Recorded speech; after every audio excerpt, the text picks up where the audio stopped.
Alors comment les iPhones, MacBook, AirPods, Samsung Galaxy et autres que vous achetez reconditionnés sont-ils reconditionnés justement? Allez, je vous montre tout ça. J'ai eu le plaisir donc de me rendre à Carros, tout près de Nice, où Reborn, le numéro 1 français du reconditionné, récupère du monde entier et réexpédie chaque jour des milliers d'appareils qui sont ensuite distribués par des opérateurs.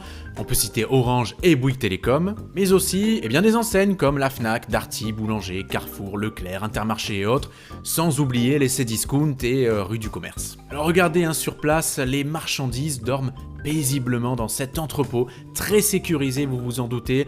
Divers produits s'y trouvent, mais sur les 650 000 produits reconditionnés par Reborn l'an dernier, imaginez qu'on a une majorité d'iPhone. On va de l'iPhone 8.9 à l'iPhone 14 Pro Max, on va du Samsung Galaxy A50 jusqu'au Samsung Galaxy S20, il y a même des arrivages S21, S22 nous a-t-on dit. On a aussi de l'Apple Watch, de l'iMac, MacBook et également beaucoup d'AirPods, on en parlera dans une autre vidéo. Je vous invite à rester connectés sur nos réseaux. En ce qui concerne le reconditionnement, on a plusieurs étapes majeures, plus ou moins dans le bon ordre. C'est parti. D'abord, vous avez l'étape de l'écrasement, de l'effacement des données personnelles. C'est une étape qui est ici indispensable. On doit vider de tous ces contenus le téléphone en question, obligation du RGPD, le règlement européen sur les données personnelles. Tout se fait dans une toute petite salle où vous le voyez, des centaines et des centaines de smartphones trônent. Alors quand j'ai pu faire la visite ici, il y avait un arrivage d'iPhone 11 64 Go de stockage et aussi quelques Samsung Galaxy A50 qui traînaient par là.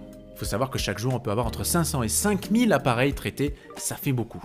La deuxième étape, c'est le test des fonctionnalités évidemment majeures de l'appareil.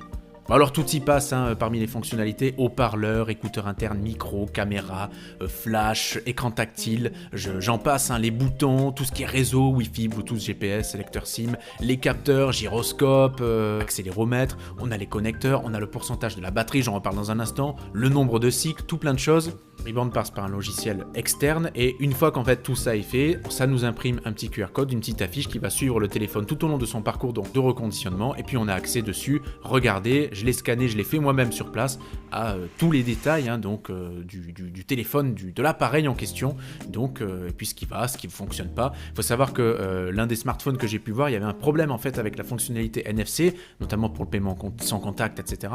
Et donc en fait là, dans ce cas-là, le problème est tel que on écarte tout simplement malheureusement le téléphone du reconditionnement. Mais ça, c'est un cas qui est très très rare.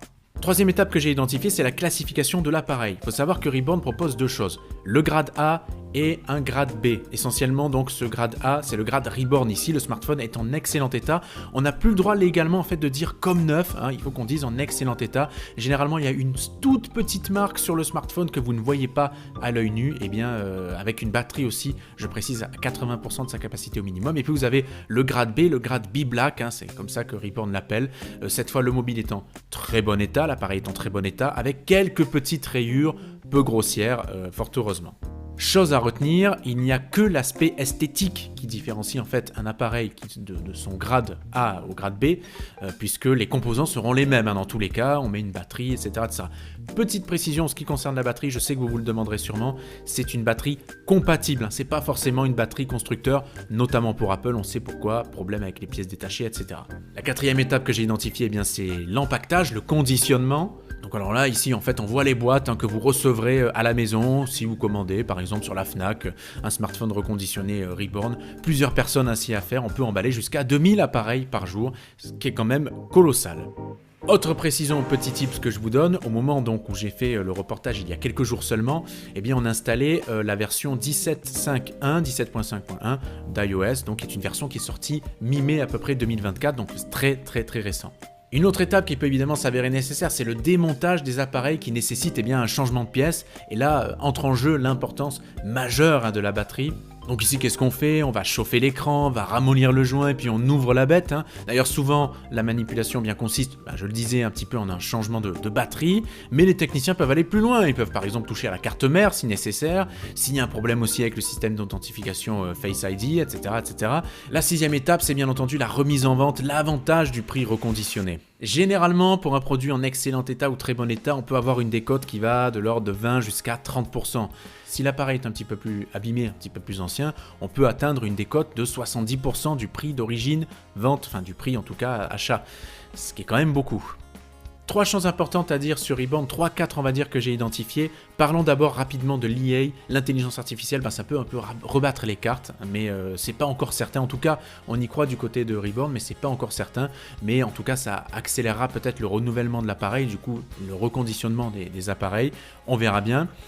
Puis la question aussi de l'iPhone pliable qui se pose, s'il finit par arriver, là aussi ce sera un enjeu important. En tout cas pour les Samsung Galaxy, les Z Flip et les Fold pliants, donc pliables, c'est pas trop ça au niveau du taux de panne, donc du coup pour le reconditionnement on a du mal à en trouver. Et je précise que Reborn d'ailleurs devrait s'étendre avec une troisième marque, un troisième fabricant smartphone, ce sera Google avec ses pixels bien entendu.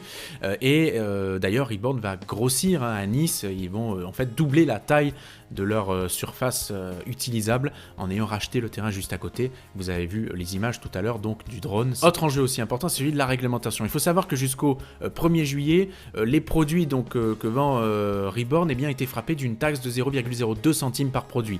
Depuis le 1er juillet, c'est nettement supérieur. On est à 3,62 pour un iPhone et 1,67 pour un Samsung Galaxy. C'est énorme. À ça, il faut savoir que vous devez aussi ajouter la taxe copie privée, la redevance copie privée, dont on a plusieurs fois souligné, et le secteur aussi, et plein de gens l'ont fait, souligner le non-sens. La taxe copie privée, c'est à peu près 8 €. Donc en fait, vous avez l'iPhone reconditionné, il est d'ores et déjà frappé de 12 € de taxe, avant même qu'on débute son reconditionnement.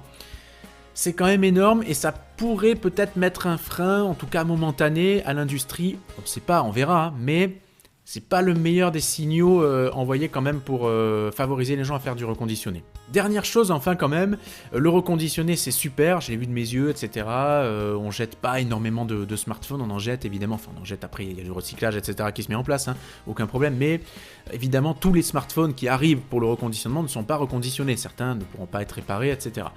Et moi, le seul point noir que j'ai là-dedans, on va dire, c'est qu'on a quand même 60% des arrivages qui se font depuis les États-Unis.